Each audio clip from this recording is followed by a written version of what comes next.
সুপ্রভাত সবাইকে। আরও একবার আমি আজকে চলে এসেছি। হ্যাঁ, আজকে একটা ছোট্ট সকালের রুটিন আপনাদের সাথে শেয়ার করব। আজকে একটু সকালই বলা যায়, কারণ আজকে আমার মেয়েদের স্কুল আছে। অ্যাকচুয়ালি ওদের এখন উইকলি এক দু দিন করে স্কুল থাকছে, কোনো টেস্ট থাকলেও বা কোনো প্রজেক্ট সাবমিশন থাকে, তো সেই দিনগুলো ওরা স্কুল যাচ্ছে। তো আজকে সেইটুকুই রুটিন একটু আপনাদের সাথে শেয়ার করছি। তো প্রথমে এসেই প্রেশার কুকারে ওদের জন্য একটু ভাত বসিয়ে দিলাম। ওই গোবিন্দভোগ চাল আর আলু সেদ্ধ দিয়ে বসিয়ে দিই, ওটাই ওরা খেয়ে বেরোয়।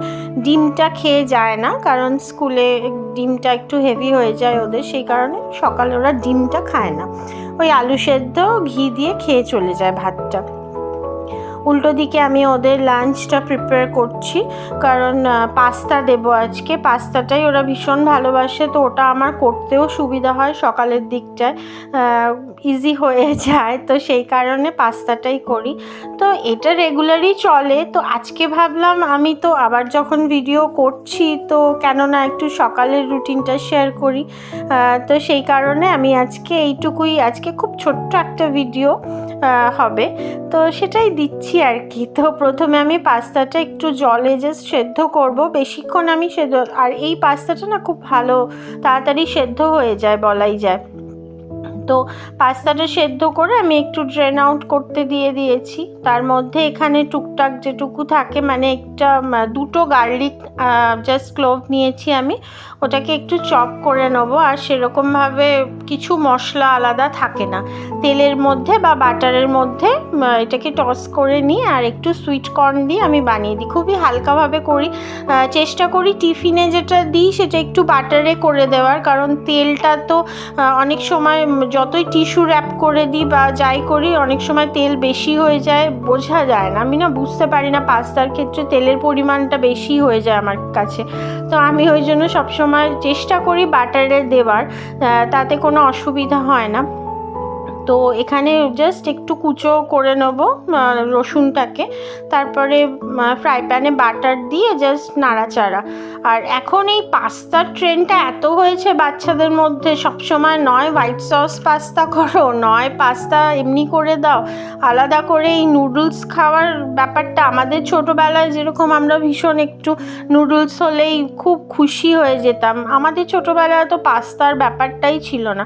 এখন যেন সারাক্ষণই মানে ডিনারে পাস্তা, লাঞ্চে পাস্তা, যখন পাস্তা দেবো তখনই খাবে, নয় পিৎজা করো। এখন তো সেই মাসের জিনিস আসে, আপনাদের সাথে শেয়ার করছি, তার মধ্যে জানেন আমাকে ইস্ট লিখতে হয়, মানে আমাকে ইস্ট দিতে হয়, যদিও ইস্টটা তো সবসময় খাওয়া ভালো না, কিন্তু ওই পিৎজার যে বেসটা, সেটা যতই বেকিং পাউডার বা বেকিং সোডা যেটা দিয়েই করি না কেন, ওই ব্যাপারটা তো আসবে না। তো যার ফলে মাসে একদিন হলেও আমাকে ওই পিৎজাটা বানাতেই হবে, সেই অথেন্টিক পিৎজা যেটা হয়।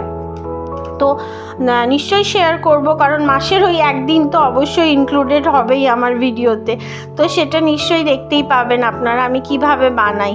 তো সেই পিৎজাটাও অবধি বাড়িতে বানাতে হয়, কারণ আমি সবসময় কিনে খাওয়ানো বিষয়টা খুব একটা প্রেফার করি না। আমার হাজব্যান্ড যখনই কিছু হবে, পিৎজা খাবি বলে শুরু করে দেয়, অর্ডার করব, তো সেটা সবসময় ভালো লাগে না, তো সেটাও আমাকে বানাতে হয়। মোটামুটি আমি এখন বিরাট শেফ হয়ে গেছি আমার মেয়েদের দৌলতে। তো যাই হোক, এখানে আমি গার্লিকটা একটু বাটারে টস করে নিয়ে একটু কর্ন দিয়ে দিলাম, সুইট কর্ন, সেটাও মাস্ট। কর্ন লাগবে, চিজ লাগবে, মানে অদ্ভুত জিনিসপত্র যা আমরা ছোটোবেলায় কোনো দিন এগুলোর সাথে মানে অ্যাটাচই ছিলাম না। তো সেইগুলো দিয়ে মোটামুটি নাড়াচাড়া করে, যাই হোক আমাদেরও অনেকটা সুবিধা হয়েছে এইসব খাবার ট্রেন্ড ওদের মধ্যে ঢোকার ফলে, কারণ আমাদের মায়েদের রুটি পরোটা বেলা করা অনেক চাপ ছিল, আমাদের সেটা অনেকটাই কমে গেছে। তো নিজেরা হয়তো খাই, কিন্তু ওদের জন্য এগুলো করতেই হয়। তো কর্নটাকে একটু ভালোভাবে নাড়ানাড়ি করে পাস্তাটা আমি দিয়ে দেবো। পাস্তাটাকেও নাড়াচাড়া করে নুনটা একটু বুঝে দিয়েছি, কারণ অলরেডি বাটারে নুন থাকে। আর এই যে মিক্সড হার্বসের যে পাউচ পাওয়া যায়, আমি এগুলোই কিনে রাখি, কারণ বটলেরটা কিনলে কি হয়, আমার যেন মনে হয় শেষের দিকটা দলা দলা হয়ে যায়। এই স্যাশেগুলো একটা ইউজ করো, হয়ে যাবে, ব্যাস, এরকম কোয়ান্টিটিতেই থাকে। তো এটা আমার সুবিধাও হয়, 2-3টে একসাথে কিনে নিই, মানে বড় প্যাকগুলো হয় 12 লিটার স্যাশে থাকে, তাতে ওই রকম একটা করে প্যাক আমি নিয়ে নিই, প্রায় 3-4টে একবারে কিনে আনি, আমার অনেক দিন হয়ে যায়। তো সেইগুলোই আমি ইউজ করি, কারণ বোতলেরটা অনেক দিন থেকে যাচ্ছে বা ইউজ হচ্ছে না, দলা দলা পেকে যায়। তো দ্যাটস ওয়াই আমার এটাই সুবিধা হয়। তো ওই চিলি ফ্লেক্স আর ওই মিক্সড হার্বসটা দিয়ে দিলাম, দিয়ে একটু নাড়াচাড়া করব। আজকে আর কোনো চিজ টিজ দেবো না, যেহেতু স্কুলে নিয়ে যাবে, এমনি ঠান্ডা হয়ে যাবে, লাঞ্চের 2টোর সময় খাবে ওরা প্রায় বলা যায়।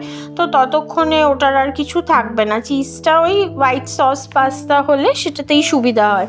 তো মোটামুটি আমার পাস্তার ডান বলা যায়, কতটুকু সময়ের মধ্যে হয়ে গেল। আর একটু মশলাটা চিলি ফ্লেক্সটা দেওয়ার পর আমি অল্প একটু জল দিই, যাতে পুরো ফ্লেভারটা পাস্তার মধ্যে ঢুকে যায়। খুবই অল্প সামান্য, হাতে করে ছিটিয়েও দেওয়া যায়। দেখুন সঙ্গে সঙ্গেই প্রায় অ্যাবসর্ব হয়ে যায় জলটা, আর এতে একটু ঝরঝরাও হয়, ব্যাপারটা দলা দলা মানে হয়ে যায় না পাস্তাটা। তো মোটামুটি ওদের লাঞ্চ আমার রেডি। এবার একটু ঠান্ডা হলে আমি প্যাক করব। তার মধ্যে ভাতটাকে একটু ঠান্ডা করতে হবে, তো সেইগুলো করতে দিয়ে যাব ওদের রেডি করতে। চুল টুল বেঁধে দিতে হবে, ওগুলো পারে না করতে, তো সেইগুলো ওরা ড্রেস করছে, সেই সময় আমি ভাতটাকে জাস্ট দিয়ে ঠান্ডা হয়ে যাবে, ফ্যানটা চালিয়ে দেবো। এদিকে পাস্তাটাও ঠান্ডা হবে, কারণ গরম অবস্থায় তো প্যাক করা যায় না, তো সেই কারণে আমি একটু ভাতটা দেখে নিলাম। তো এর মধ্যে আবার আমার ছেলেরও ভাত আছে। হ্যাঁ, আমার ছেলে, যারা আমার পুরানো ভিউয়ার্স তারা জানেন আমার কে ছেলে, আর নতুন ভিউয়ার্সদের জন্য বলছি, হ্যাঁ আমার একজন 4 পেয়ে ছেলে আছে। অবশ্যই 2 পেয়ে ছেলে মানুষ করার সাধ্য আমার নেই, তাই 4 পেয়ে ছেলেটা রয়েছে। তো তার জন্য এই ভাতই থাকে, যেদিন ওরা স্কুলে যায় ও এই ভাতই খায় লাঞ্চে। এখন ওদের সাথে একটু খাবে আমার বিঙ্গো, তারপরে আবার দুপুরে এই ভাতটাই খাবে, কারণ ওদের 3 জনের সেম হয়, যা হয় একদম সমান সমান। তবে হ্যাঁ, ও রোজ চিকেন খায়, আমার মেয়েরা একদিন বা সপ্তাহে 2 দিন হয়তো গ্যাপ যায় আমার মেয়েদের চিকেনে। আমার মেয়েরা ওর সাথেই চলে আর কি, চিকেন ছাড়া ওরাও কিছু খায় না। তো এই 3 জনের মোটামুটি রুটিন একই থাকে। তো এখানে ভাতটা ঠান্ডা হবে, ব্যাস এই আপাতত আমার সকালের কাজ। মেয়েকে রেডি করানো, হ্যাঁ এই ভাতটা অবশ্যই খাওয়াতে হবে। তো চলুন দেখা হচ্ছে নেক্সট কোনো একটা ব্লগে। টাটা।